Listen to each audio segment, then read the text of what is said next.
오늘 이 시간은 뜻밖의 감사라는 제목으로 주의 말씀을 나누도록 하겠습니다. 오늘은 추수감사 주일입니다. 그런데 요즘에 농사 짓는 분들이 많지 않죠. 그러니까 추수감사 주일을 지킬 필요가 있는가라는 생각이 듭니다. 하지만 추수감사 주일은 농사 짓는 분만 지키는 게 아니죠. 이 추수감사 주일의 현대적인 유래는 1620년도에 영국 청교도라는 기독교인들이 미국으로 건너가서 1년을 보낸 다음에 얼마 되지 않는 수확물들을 가지고 하나님께 감사한 날을 기념해서 지키는 것입니다. 이렇게 질문할 수 있죠. 아이고 목사님, 우리는 청교도가 아닌데요, 왜 그들이 한 걸 해야 됩니까? 할 수 있죠. 우리가 지키는 추수감사주일은 그 청교도들이 한 거를 지키는 게 아니에요. 우리는 구약 성경의 초막절의 정신을 지키는 것입니다.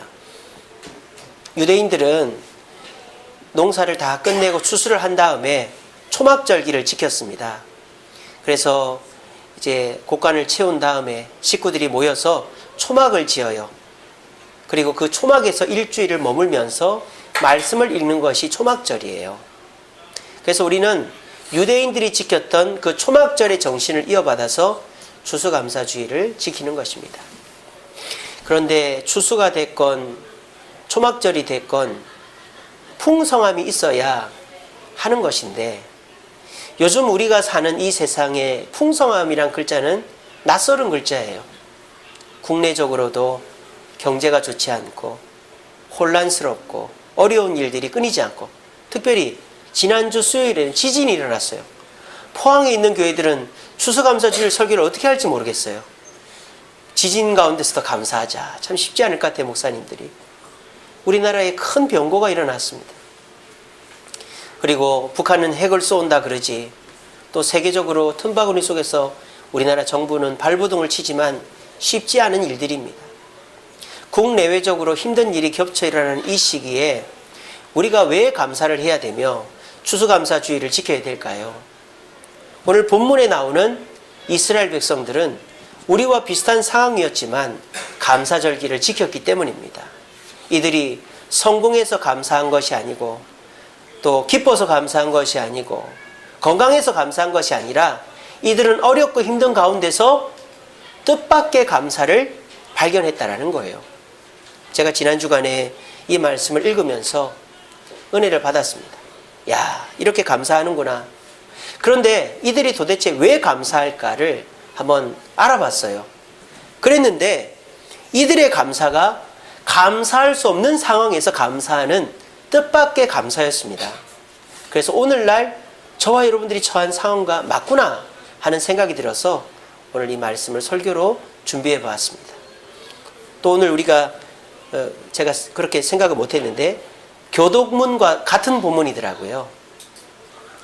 우리가 성경에서 감사를 대표하는 구절 중에 대표적인 구절이 바로 이 본문인데, 우리가 어떻게 이 구절을 가지고 뜻밖의 감사를 할 수 있을까 생각해 보시면서, 힘들고 어렵고 낙심되는 일이 있지만 오늘 본문이 말하는 유대인들의 삶처럼 뜻밖의 감사를 할 수 있는 저와 여러분들 되기를 간절히 바랍니다.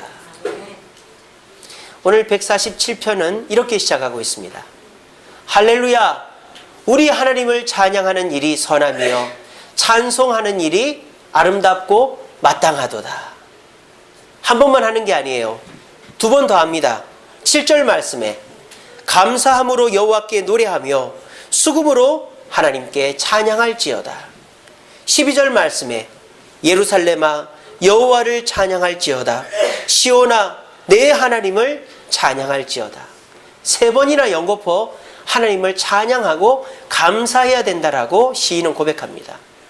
그런데 이 시인이 누구며 어떤 배경으로 기록했는지를 우리가 알 수 있을까요? 없을까요? 알 수 없어요. 왜? 147편에 뭐가 없어요? 예, 제가 여러 번 말씀드렸죠? 표제가 없어요. 표제가 없어요. 표제가 없으면 누가 썼는지, 언제 썼는지를 알 수가 없단 말이죠.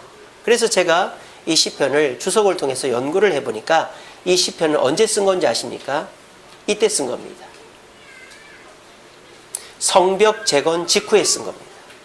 그 근거는 3절, 2절과 13절에 나옵니다. 2절에 보시면 여호와께서 예루살렘을 세우시며, 자, 예루살렘이 세워졌다라는 표현은 포로 귀환 이후에 쓴 것입니다. 그 전에 예루살렘은 세워졌다는 표현이 없어요. 그리고 이스라엘의 흩어진 자를 모았다. 이스라엘 백성이 예루살렘에다가 그 성읍을 세우고 이스라엘 나라를 세운 이후에 흩어진 적이 한 번도 없었어요. 그러니까 흩어진 자를 모았다라는 것은 포로 이후에 쓰여졌다는 거죠. 자, 그런데 포로 귀환 이후에 성벽 재건 후라는 것을 어떻게 알 수 있느냐? 13절입니다. 그가 너의 문빗장을 견고히 하시고, 문빗장 뭐예요? 바로 이 성문이잖아요. 성문의 빗장을 견고히 채우셨다.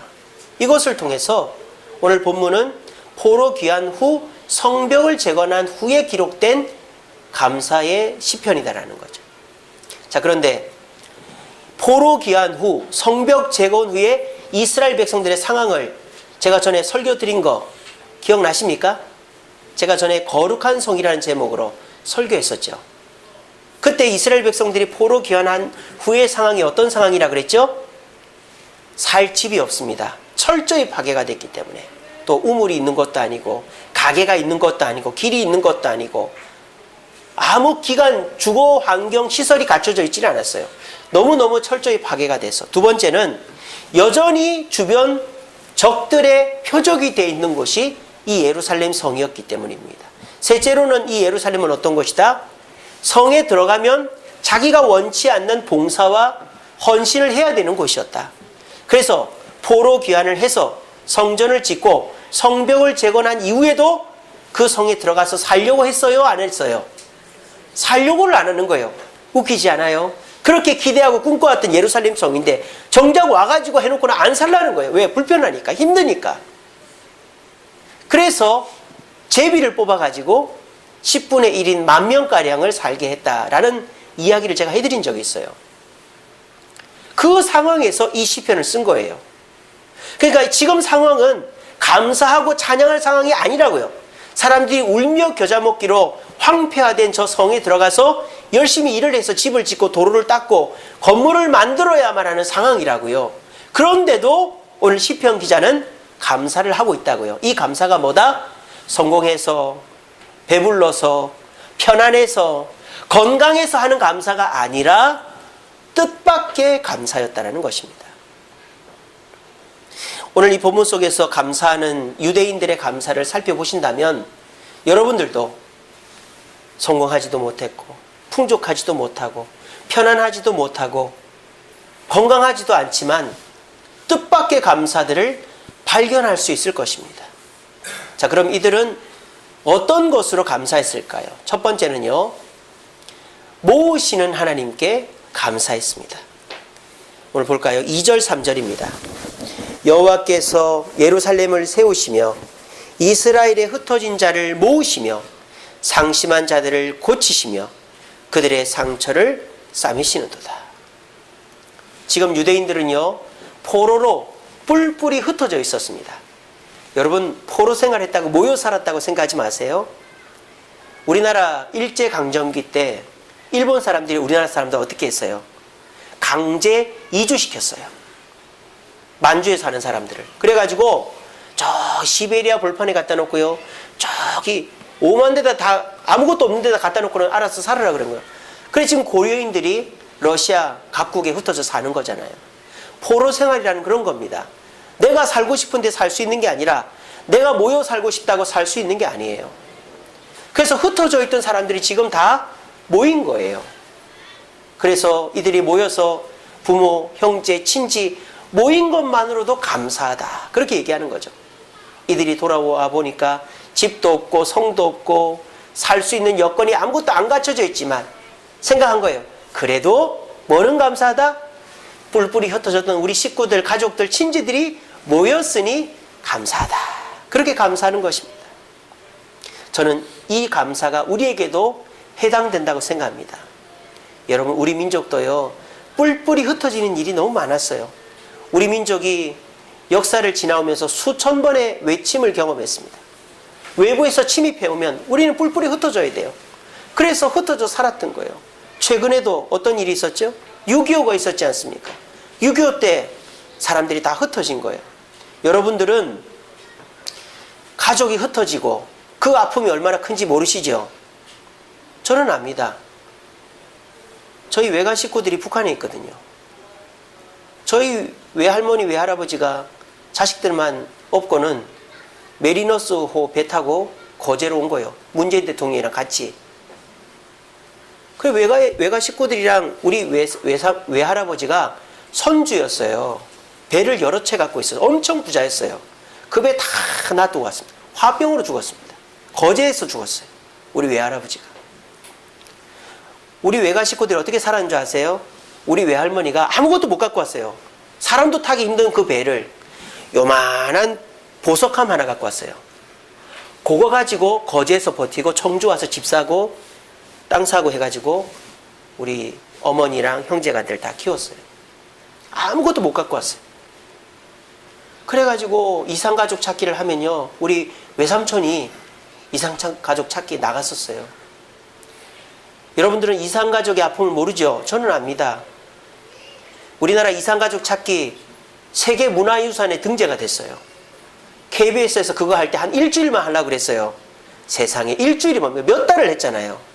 KBS 홀에 표말 들고 우리 엄마 찾습니다. 우리 아빠, 우리 형님 찾습니다. 그 홀에 못 들어가가지고 복도에도 밖에도 줄을 서가지고 우리 엄마 좀 찾으세요. 우리 오빠 좀 찾으세요. 우리 형님 좀 찾으세요. 그때 우리는 알았죠. 우리나라 이산가족이 이렇게나 많다라는 것을. 우리나라 이산가족 많습니다. 여러분들은 몰라도 이산가족들은요, 내 부모 형제를, 내 동생을, 내 오빠를 못 본다는 것은 엄청난 큰 아픔이에요. 근데 이제는 그들을 볼 수 있다는 것만으로도 마음이 뿌듯한 거예요. 그리고 요즘도 이산가족이 있어요. 파산을 하신 분들, 사업하다가 망한 분들은 어쩔 수 없잖아요. 집도 다 거덜났는데 남편은 돈 벌러 가고 아내도 돈 벌러 가고 애들은 형제 친지 집에 맡기고 그렇게 사는 사람들이 있어요. 저희 TV에도 보면은 연예인들 어렸을 때 토크쇼 하는 거 보면 사업이 망했어, 친척 집에 있고 컨테이너에 살고 뭐 그런 이야기들 있잖아요. 지금도 파산해서 흩어져 사는 사람이 있어요. 그런 사람들의 유일한 꿈은 뭔지 아세요? 열심히 돈 벌어 전셋값 마련해서 방 한 칸 마련해서 식구들 같이 사는 게 그들의 꿈이에요. 여러분들은 어떠십니까? 올 한 해 힘드셨죠? 일도 잘 안 되고 손님도 별로 없고 몸도 아프고 되는 일이 없고 그래서 여러분들 짜증만 나고 도대체 내가 뭘 감사할 수 있는가 싶으시죠? 하지만 여러분, 올 한 해 흩어졌습니까? 여러분들 가족이 흩어진 일이 있습니까? 그런 일 없잖아요. 그래도 내 자식들 공부시키고 건사하고 내가 집이 없어서 우리 식구들 흩어진 일은 없잖아요. 그것 또한 우리가 감사할 수 있다는 것이죠. 또 저는 감사할 수 있는 것이 이 주세움교회가 우리 감사의 제목이라고 생각합니다. 요즘 사람들요, 참 안 모이려고 그래요. 제가 TV를 봤는데 어떤 연예인이 나와서 그렇게 얘기를 해요. 혼자 사는 독신남 4명이 나왔는데 어떤 연예인이 그러더라고요. 질문을 합니다. 당신은 집에 손님을 몇 번이나 초대합니까? 그랬더니 뭐라는지 아세요? 생각을 해보니까 우리 집에 아무도 초대해 본 적이 없다는 거예요. 심지어는 자기가 사귀던 여자친구도 자기 집에 한 번도 와본 적이 없더라는 거예요. 그러니까 혼자 살지 그러더라고요. 요즘 사람들이요, 참 사람 만나는 걸 싫어해요. 그래서 모인다 그러면 안 가고요. 또 만나자 그러면 안 만납니다. 돈이 되는 자리, 기회가 되는 자리는 무슨 입학 설명회다, 뭐 취업 박람회다, 이런 데 사람 바글바글합니다. 무슨 부동산 떴다방이다, 이런 데 바글바글합니다. 근데 누가 초대를 하거나 잔치 자리가 있거나 뭐 이런 데 안 가요. 그렇다고 해서 안 가는 분들이 특별한 일이 있느냐? 그것도 아니에요. 집에서 그냥 TV나 보고 있고 그냥 밥이나 먹고 잠이나 자는데 오라 그러면 안 오는 거예요. 이제 점점 사람들이 개인주의화 되다 보니까 사람 만나는 걸 싫어하는 거예요. 그런 환경 속에서 그래도 매주일마다 이렇게 교회 나와서 예배 드리는 것은 참 저는 큰 축복이다 생각합니다. 여러분, 교회가 얼마나 좋은 곳인지 아세요? 여러분들이 모르는 한 가지 예를 들어볼게요. 이 교회는 자녀들에게 정말 좋은 교육의 장소입니다. 여러분 자녀들이 어른들을 볼 수 있는 곳이 어디가 있을까요? 여러분 자녀들이 요즘 다 핵가족인데 할아버지 할머니들도 1년에 한두 번 볼까 말까 하는데, 할아버지 할머니 그리고 삼촌뻘 되는 분들, 어른들을 만나서 인사하고 어른들을 경험할 수 있는 곳 없어요 요즘은. 요즘은 애들이 어른한테 인사할 줄을 몰라요. 왜? 어른을 뭐라 할 수가 없어요. 어른을 보지를 못했으니까. 아이들한테 예절을 가르칠 수 있는 정말 귀한 것이 바로 이곳 교회입니다. 또 어떤 게 있을까요? 우리 어른들도 이 교회가 참으로 좋은 거예요. 여러분, 아기들 볼 수 있는 데가 있어요? 우리 60, 70대 어르신들 아기들 자주 봅니까? 요즘은 애도 안 낳잖아요. 결혼도 잘 안 하고. 그러니까 애기 볼 수 있는 데가 별로 없어요. 교회에는 애기들이 있습니다. 좀 시끄럽긴 하지만 갓난아이도 있고요, 유치부생도 있고요, 초등부 아이들도 있고 좀 징그러운 중등부 아이들도 있습니다. 교회에 오면 애들을 볼 수가 있어요. 한번 생각해보세요. 요즘에 애들 어디서 봅니까? TV에서 보시죠. 여러분들 TV에서 애들 나와가지고 막 귀염떨고 보고 재밌어 하시죠? 얼마나 우픈 현실입니까? 그 애기들을 TV에서밖에 볼 수 없다니. 근데 그런 애기들을 교회에 와서 볼 수 있어요. 그뿐입니까? 교회 오면 하나님의 말씀을 들을 수 있습니다. 저는 우리 주세움교회가 하나님의 말씀의 은혜가 있는 곳이라고 믿습니다. 제가 잘해서라기보다 하나님께서 저를 통해서 여러분들에게 해줄 말들을 전하고 있다고 저는 생각해요. 또 이 주세움교회는 사랑이 넘치는 교회라고 저는 생각해요. 요즘에 교회들마다 갈등이 많잖아요. 파벌이 나눠집니다. 당회를 하면 4시간, 5시간씩 합니다. 그리고 교회들마다 으르렁댑니다. 만나도 인사도 안 하고 쌩 하고 지나갑니다. 교회들마다 갈등이 있고 또 싸움이 있고, 그래서 교회들마다 문제가 많은 게 교회들인데, 뭐만 하려고 그러면은 서로 반대하고 서로 그냥 무조건 반대하고 아무것도 못하고, 그래 왔던 사람 떠나가고 사랑이 식고 그냥 차가운 냉골 같은 것이 교회가 되고 있는데, 우리 주세움교회는 어떻습니까? 파벌이 없어요. 우리 주세움교회는 기득권이 없어요. 제가 목사라고 마음대로 하는 것도 아니고 우리 장로님들이 마음대로 하는 것도 아닙니다. 파벌도 없고 기득권도 없고 이제 생긴 지 얼마 안 됐기 때문에 새롭게 바르고 모범적인 교회를 3년 동안 이끌어왔다라는 거죠. 그래서 저는 이 주세움교회에 모이는 것 자체가 하나님의 감사 제목이라고 저는 믿습니다. 우리 주님께서 오늘 말씀에서 또 이렇게 얘기하십니다. 4절 보세요. 그가 별들의 수요를 세시고 그것들을 다 이름대로 부르시는도다. 우리를 그냥 모아서 뭉뚱그려서 너희들이라고 부르는 게 아니라 누구야? 누구야? 잘 왔다. 누구야? 힘들었지? 누구야? 내가 도와줄게. 우리 하나님은 여러분들의 이름을 다 부르고 세고 계시다는 거예요. 오늘 몇 명이나 왔는지 다 우리 하나님이 세고 계시다는 거예요. 이것이 하나님의 이름으로 모인 가정과 교회에게 내리는 뜻밖의 감사라는 것입니다. 혹시나 내가 돈 많이 못 벌었다고, 성공 못했다고, 뜻이 안 이루어졌다고, 건강하지 못하다고 감사하지 못한다면 여러분들은 더 이상 감사를 못할 거예요. 그런데 우리가 그것 말고도 감사할 것이 있어요. 이렇게 하나님의 이름 안에서 우리 가족이 모여서 지내고 우리 교회가 모였다는 것은 분명 감사의 제목입니다. 이 감사의 제목을 가지고 하나님 감사합니다 고백함으로 주님의 넘치는 은혜를 받는 저와 여러분들 되기를 간절히 바랍니다. 두 번째로 유대인들이 고백하는 뜻밖의 감사는 뭘까요? 돌보심입니다. 오늘 본문 8절 9절 볼까요? 그가 구름으로 하늘을 덮으시며 땅을 위하여 비를 준비하시며 산에 풀이 자라게 하시며 들짐승과 우는 까마귀 새끼에게 먹을 것을 주시는도다. 자, 여기서 이 시편의 기자는 유대인들, 특별히 자신을 뭐라고 비유하고 있어요? 나는 들짐승이다.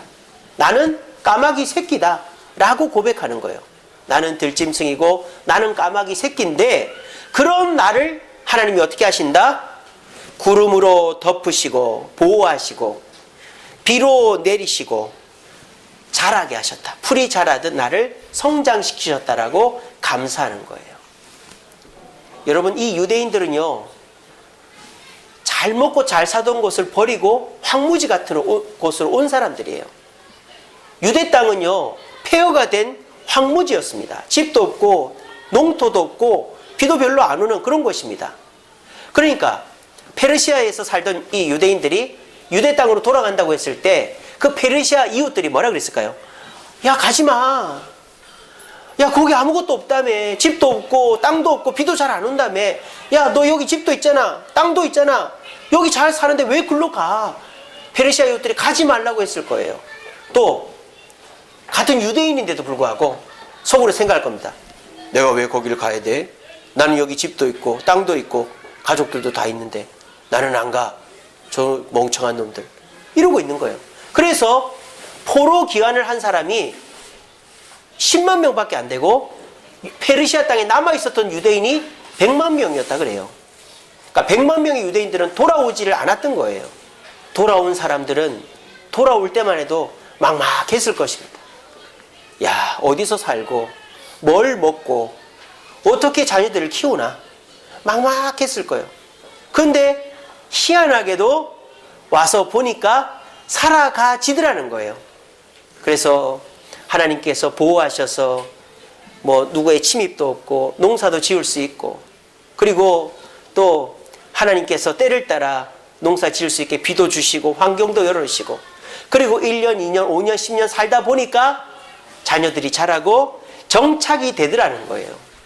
생각했던 것만큼 큰 은혜는 없었지만 하나님께서 돌보시는 은혜로 잘 정착하고 지금까지 왔으니 감사하지 않는가라고 감사했던 것입니다. 저는 저와 여러분들에게도 이런 감사는 있을 수 있다라고 저는 생각합니다. 저와 여러분들도 올 한 해 시작할 때 얼마나 막막하셨습니까? 뭐 작년이나 올해나 좋아진 게 별로 없잖아요. 그 작년에 힘들고 어려운 상황 속에서 내년을 어떻게 시작해야 되나, 그런 막연함이 있었잖아요. 그런데 저는 올해를 지나가면서 그래도 회복되고 좋아진 성도님들을 알고 있습니다. 작년에 막막한 삶에서 하나님이 은혜 주셔서 형통하고 잘된 분들이 있어요, 우리 교회에. 또 특별히 우리 김동천 장로님 머리에 이 왼쪽 귀 위에 종양이 3cm짜리가 발견됐다고 했을 때 얼마나 다들 놀랐는지 몰라요. 건대병원에서는 머리를 열어야 된다고 그랬잖아요.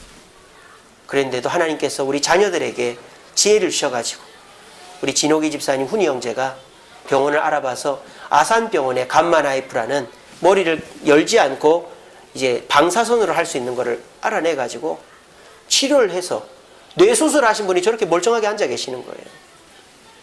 우리가 뭐를 생각하느냐의 차이죠. 내가 종양이 있구나 이걸 생각하면 감사를 못해요. 근데 이 종양을 감마나이프로 깨끗이 치료하게 하신 분은 하나님이시다면 감사할 수 있는 줄로 믿으시길 바랍니다. 우리 삶에 그런 게 많이 있잖아요. 내가 너무너무 힘들고 어려워서 이 사업장을 이제 내려놔야 되겠다. 내가 이 직장 그만둬야 되겠다. 내가 이 꼴 당하면서 이 직장 못 다니면 내가 먼저 죽겠다. 그런 생각이 들 때에도 하나님께서 마음에 힘을 주시고 나를 괴롭히던 사람 그만두게 하시고, 그래서 내가 직장에서 버티게 하시고 또 이 사업장 그만둬야지 하는데 주문이 들어오고 뜻밖의 일이 벌어지고 못 받았던 돈이 들어오면서 그래도 내가 버텨나가는구나 하는 것들을 생각할 때 감사할 수 있잖아요. 그리고 우리는 똑같습니다만, 아니면 나이가 들어가지만 우리 자녀들 볼 때 감사하잖아요. 우리 자녀들이 얼마나 무럭무럭 잘 자랍니까? 우리 승혁이하고 우리 준혁이하고 우리 저기 승우가 여기 올 때만 해도 중3이었잖아요. 요만한 우리 준혁이는 얼굴이 땡글땡글 해가지고 얼마나 귀여웠는지 몰라요. 지금은 준혁이가 형보다 키가 더 커요. 승혁이보다 더 큽니다. 그 우리 저기 승우 보세요. 야, 얼마나 키가 컸습니까? 애들 그런 거 보면은 진짜 세월이 빨리 가는구나 싶어요. 제가 부천해강교회 사역할 때 지금으로부터 13년 전이죠. 그때 요만한 초등학교 3학년짜리 애들이 지금 대학교를 갔어요. 그 여자애들은 대학교 졸업한대요.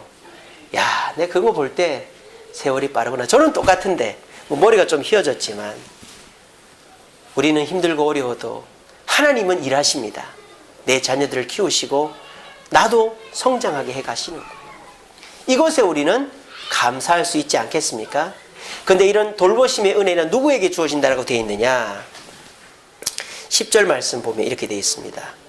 여호와는 말의 힘, 그러니까 말을 잘하는 사람, 말을 잘한다고 해서 기뻐하지 않고 사람의 다리가 억세다 해서 힘과 능력이 있다고 해서 기뻐하지 않고 하나님 누구를 기뻐하시는가? 11절에 보면 자기를 경외하는 자들과 그의 인자하심을 바라는 자들을 기뻐하신다라고 그랬어요.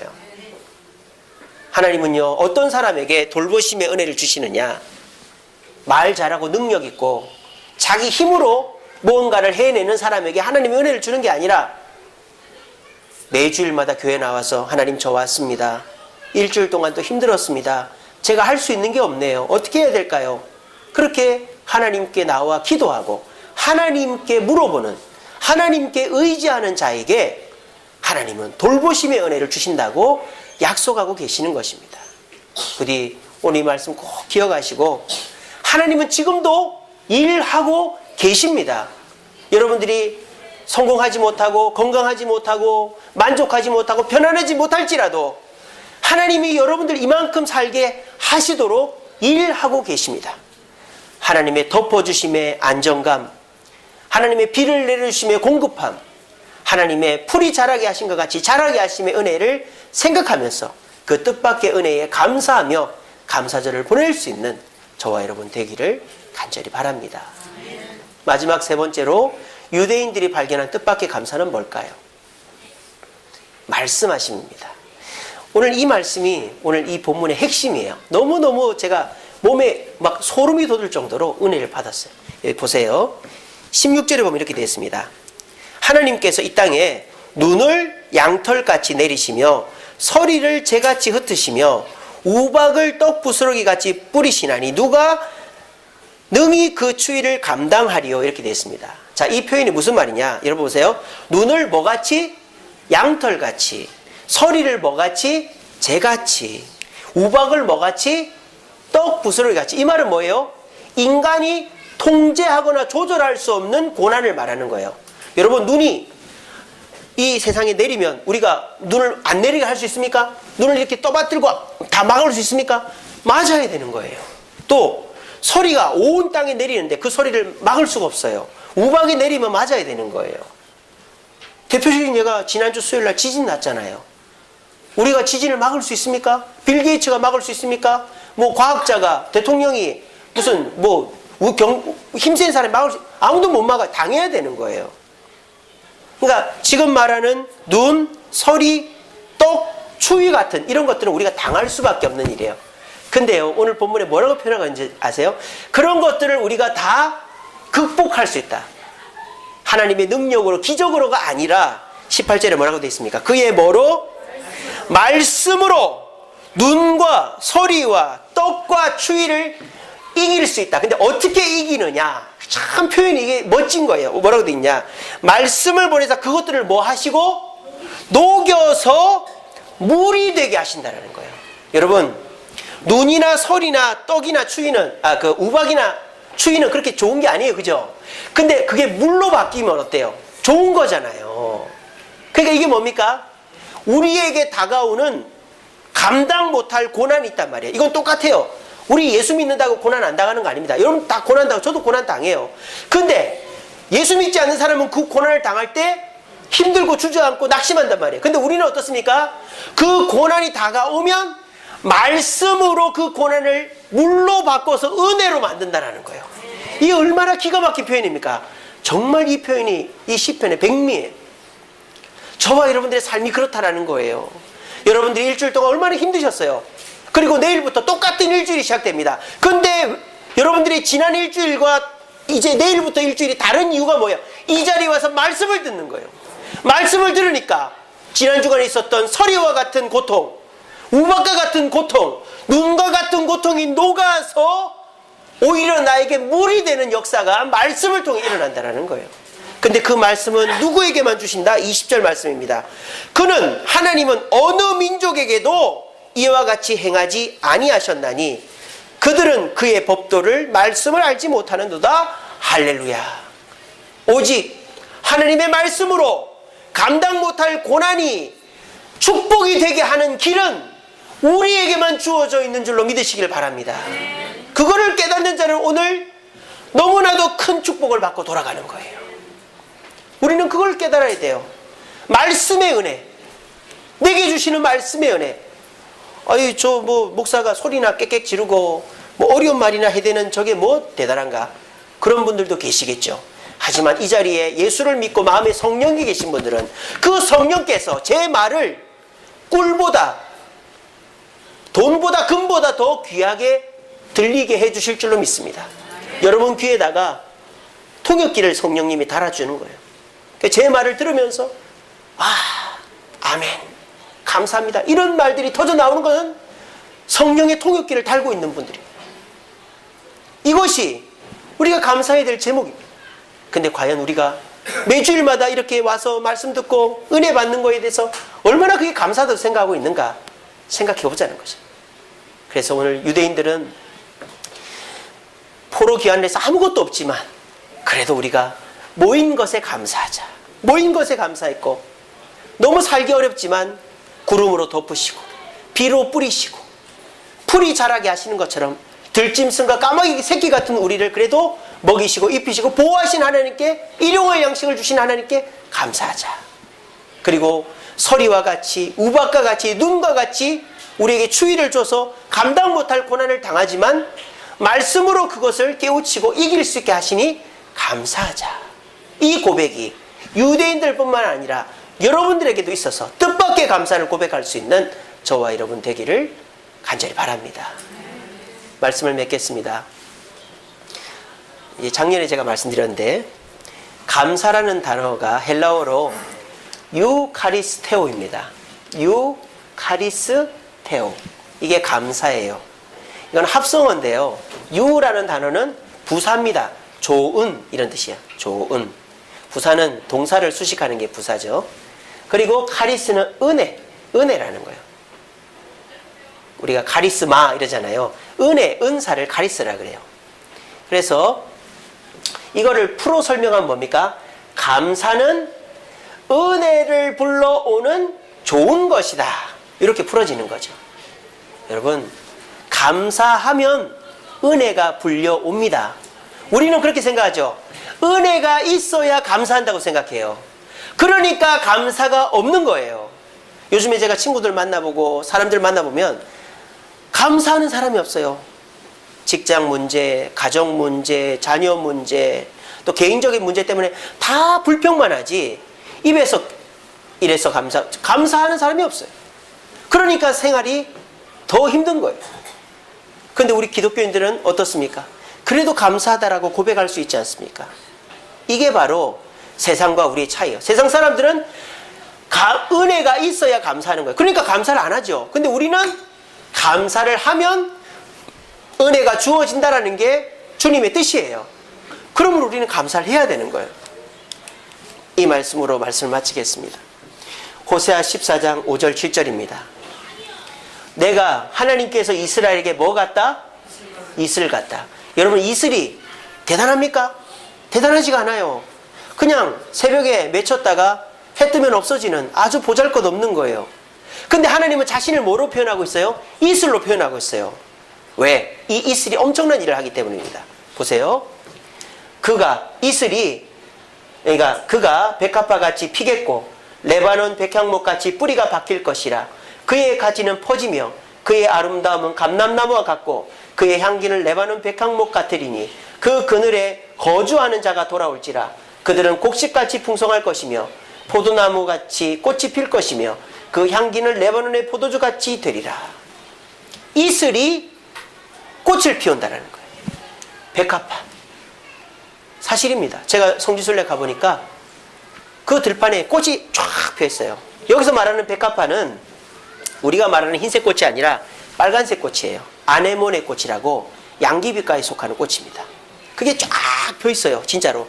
이 꽃은 뭘 먹고 자라냐? 이슬 먹고 자라는 거예요. 자, 이슬은 백합화만 피게 하는 게 아니라 뭐도? 백향목 나무도 자라게 합니다. 백향목 나무가 뿌리를 깊게 내리게 하는 것은 이슬이 하는 것이지 비가 하는 게 아니라는 거예요. 그리고 그 백향목이 쑥쑥 자라서 가지가 퍼져서 그 가지에 사람들이 쉬게 한다. 그리고 곡식이 풍성하게 열리는 곳 또한 이슬 때문이다. 어떻습니까? 자그마한 이슬이지만 그 이슬이 맺혀서 꽃을 피우고 나무를 자라게 하고 그늘을 만들어 사람을 쉬게 하고 곡식을 풍성하게 하니 그 이슬의 은혜는 이루 말할 것이 없는 것입니다. 그런데 그 이슬을 하찮게 여기는 사람은 그 은혜를 깨닫지를 못하는 거예요. 받을 수가 없는 거예요. 오늘 이 자리에 오신 분들도 여러분들이 은혜다, 감사할 것이다 라고 생각할 것들만 가지고 감사하려면 감사할 것이 없어요. 하지만 여러분들의 삶 속에 그래도 우리 식구들 모이고 교회 와서 예배드리고 말씀 듣고 감사하지 않는가? 그래도 하나님이 일용할 양식이고 날 돌보시고 마음이 평안 주시고 입히시니 감사하지 않는가? 그래도 고난이 있지만 말씀으로 그 고난을 축복으로 바꿀 수 있으니 감사하지 않는가? 이렇게 감사하면 그 감사가 뭐를 불러온다? 은혜를 불러온다는 거예요. 부디 오늘 이 말씀을 꼭 가슴에 새기시고 세상 사람들처럼 감사할 것이 없으니 감사 안 해, 불평할 거야, 이런 어리석은 사람 되지 마시고 감사를 통해 은혜를 불러와서 하나님의 축복을 경험하는, 그래서 올 한 해 감사로 은혜로 마칠 수 있는 저와 여러분 되기를 간절히 바랍니다. 기도하겠습니다. 사랑해 주님 감사합니다. 오늘도 귀한 말씀 주시니 감사합니다. 우리의 삶 속에 감사보다는 불평과 원망이 많은 것을 고백합니다. 그러한 삶 속에서 더 하나님의 은혜는 없고 그래서 더 불평하게 되고 그런 불평의 악순환들이 우리 삶에 일어나고 있음을 고백합니다. 주여, 우리 사랑하는 성도들, 불평의 고리를 끊을 수 있는 것은 은혜가 아니라 감사라는 것을 깨닫게 하여 주시옵소서. 그래서 내가 그렇게 크게 감사할 것은 없지만 모아주신 하나님 은혜에 감사하고 일용할 양식으로 돌봐주신 하나님 은혜에 감사하고 고난을 말씀을 통해 축복으로 바꾸어 주신 하나님 은혜에 감사함으로 말미암아 하나님 은혜로 살아갈 수 있는 우리 성도들의 삶이 될 수 있도록 도와 주시옵소서. 예수님 이름으로 기도합니다.